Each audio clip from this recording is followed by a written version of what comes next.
A'udzu billahi minasy syaithanir rajim. Bismillahirrahmanirrahim.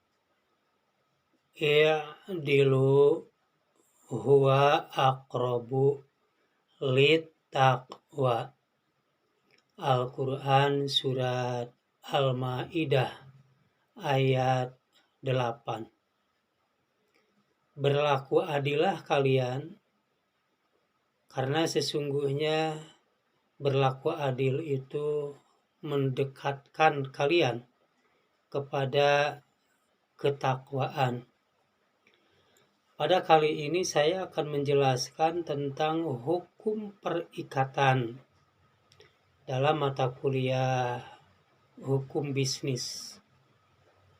Hukum perikatan itu timbul dari perjanjian.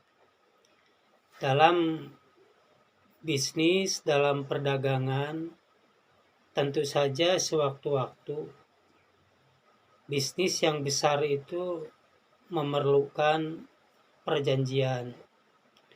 Di mana perjanjian itu contohnya diantaranya antara debitur, yaitu orang yang menerima pinjaman, dengan kreditur, yaitu orang yang memberi pinjaman.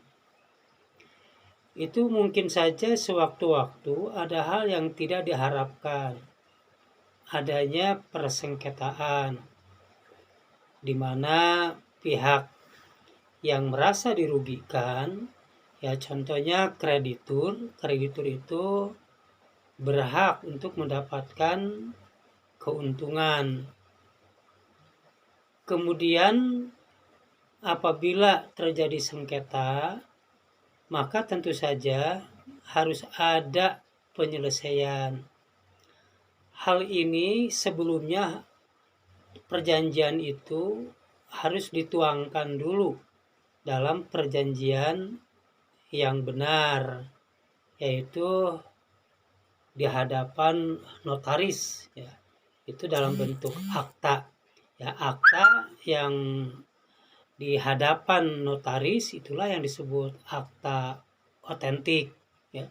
Sedangkan akta yang ditulis tidak di hadapan pejabat, tidak di hadapan notaris, itu akta yang disebut di bawah tangan. Nah, ini diatur dalam Kitab Undang-Undang Perdata di pasal 1233 dan juga di pasal 1314, itu tentang perjanjian.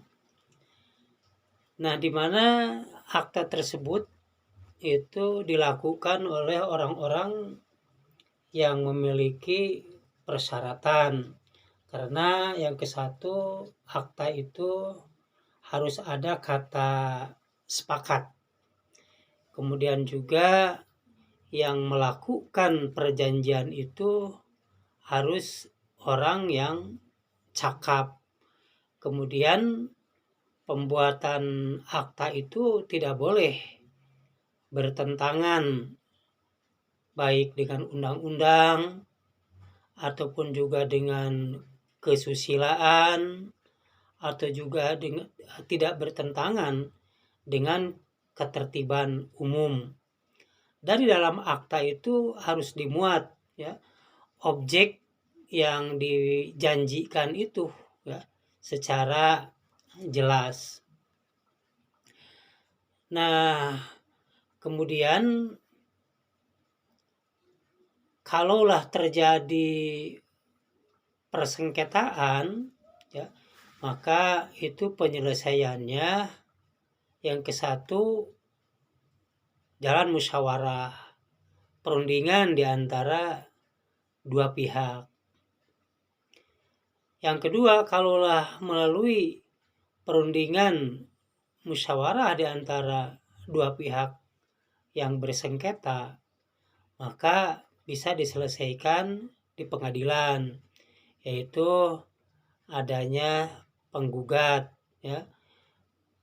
Kemudian kalaulah memang tidak melalui pengadilan, bisa juga melalui lembaga arbitrasi, di mana pihak-pihak yang bersengketa menyerahkan kepada lembaga arbitrasi dan sepakat apapun yang diputuskan oleh hakim yang ditunjuk oleh dua belah pihak, maka itu keputusan yang final yang harus disepakati.